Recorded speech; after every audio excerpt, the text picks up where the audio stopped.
Okay, so now obviously these are not essays, but the sort of skill I've just been talking about using ADAS to think about the objectives, it's important for a lot of these questions as well. And kind of like I was saying earlier, a lot of them don't even say ADAS. This one doesn't.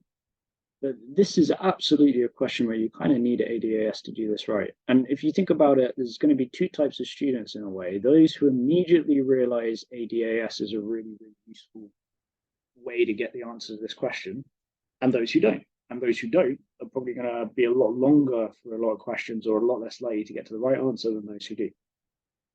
That's almost what I'm trying to emphasize today. It's so important that even when the question doesn't say ADAS, it can be really, really important to the answer.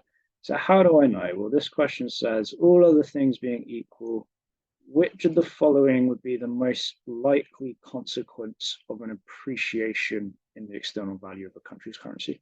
So there's a couple of clues. There's a couple of clues. Now, you guys may not know this one yet, so I'm not expecting you to realize, but this is a factor in AD and AS. So the value of a country's currency can shift the AD curve and the AS curve. So that's quite interesting. My other clue is this asks me about things like inflation and things like employment and how many exports are being bought and sold and how many imports are being bought and sold. So, as we've demonstrated, the easiest way often to think about why the objectives change, why does growth go up, why does growth go down, why does employment go up, is ADAS. So I will fill in some gaps for you guys here. I know from my years of wisdom that appreciation is going to increase AD, sorry, decrease AD and increase AS. Okay, so let's just assume you do this, and of course that's the thing we haven't covered today is exactly what are the components of ADAS and why. But just assume you knew this, an appreciation in the currency leads to less aggregate demand and more aggregate supply. So what is this going to do? Well, I'm not going to draw it out again to save time, but this is good. It's definitely going to decrease the price level. And the effect on GDP is going to depend which shifts more. If AD decreases by more, GDP will decrease. If AS increases by more, GDP will increase. So increase in the domestic price level, definitely don't like that because a decrease in AD, a leftward shift in demand and a rightward shift in supply, that's definitely going to decrease the price level. So don't like A. Increase in the volume of exports. What do we think, guys? What do we think? What do we think about this one? Devin says no.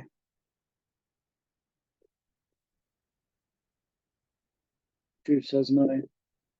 Now this one's quite interesting. Lots of no's, lots of no's. So it's almost certainly not, although in the long run this actually could because of the decrease in price level. That could increase the volume of exports in the long run, as UK exports are cheaper. But because the causal factor is an appreciation in the currency, that means exports get more expensive. So it's hard to see how it would be volume of exports unless we're talking exclusively about the long run.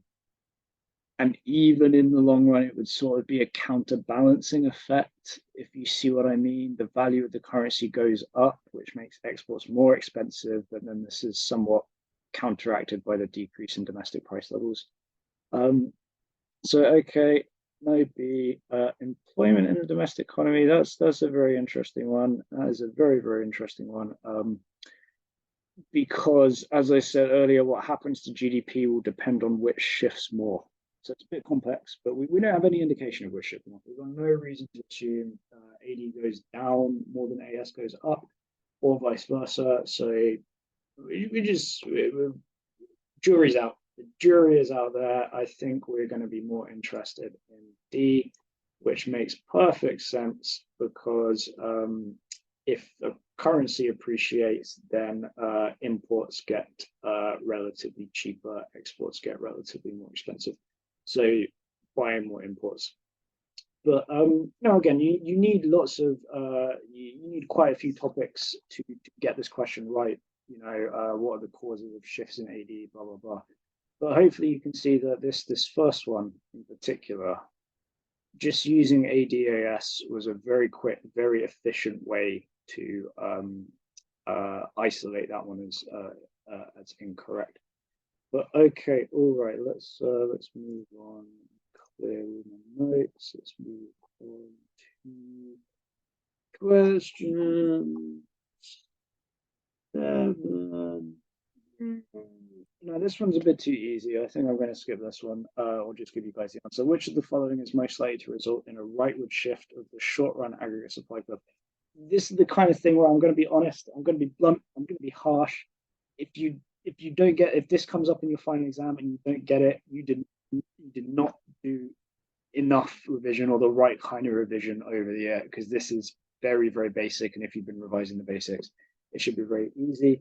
A decrease in wage rates across the economy will decrease costs for firms. If costs for firms decrease, short on aggregate supply should shift right.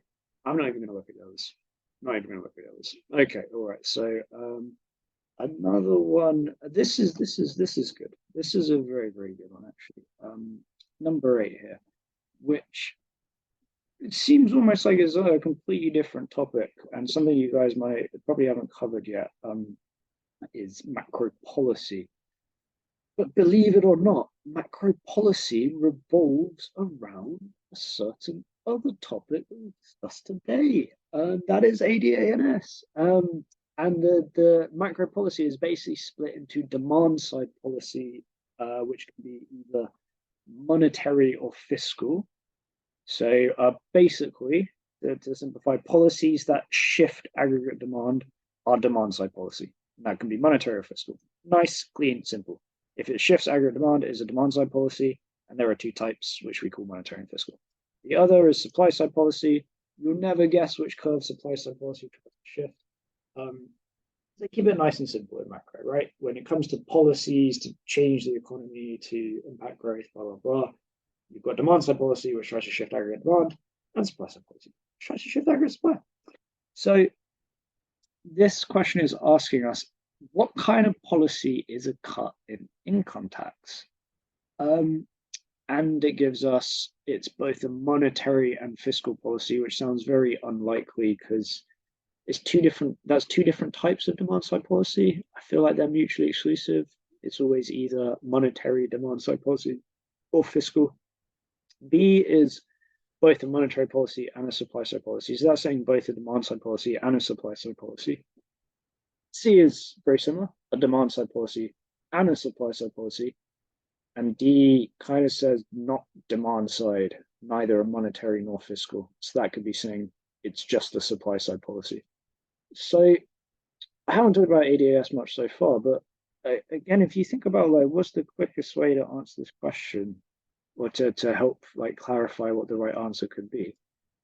If a cut in income tax rates affects AD, it's a demand side policy. So if I know my ADAS really well, I can answer this question. If it affects AS, it is a supply side policy. So it does in fact affect both. AD is the obvious one, AS is the less obvious one. But if you know your factors, if you've done your revision, if you know like what makes ADAS go up or down off by heart, hopefully you know that. If you see what I mean. So income tax rates affect AD because if income taxes go down, people have more to spend, and then consumption rises, and then AD in the economy rises. So that's really nice and easy. It can affect AS because of the incentive to work. So this one's a bit more complicated, but if income taxes fall, people have more incentive to work. That means more people join the labor force. That means the cost of labor goes down, and that means production is easier for firms. So AS shifts to the right. So it's definitely also a supply side policy. And how have I figured that out? By thinking about this in terms of AD and AS, right? If I'm thinking about identifying it in terms of does it shift AD, does it shift AS, that's making this question again easy. I can eliminate A. I said at the start we can eliminate A. we can eliminate D. It's definitely some kind of demand side policy because it would definitely shift AD.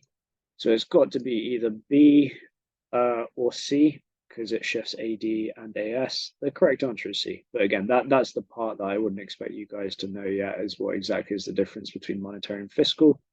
What I am effectively just trying to demonstrate is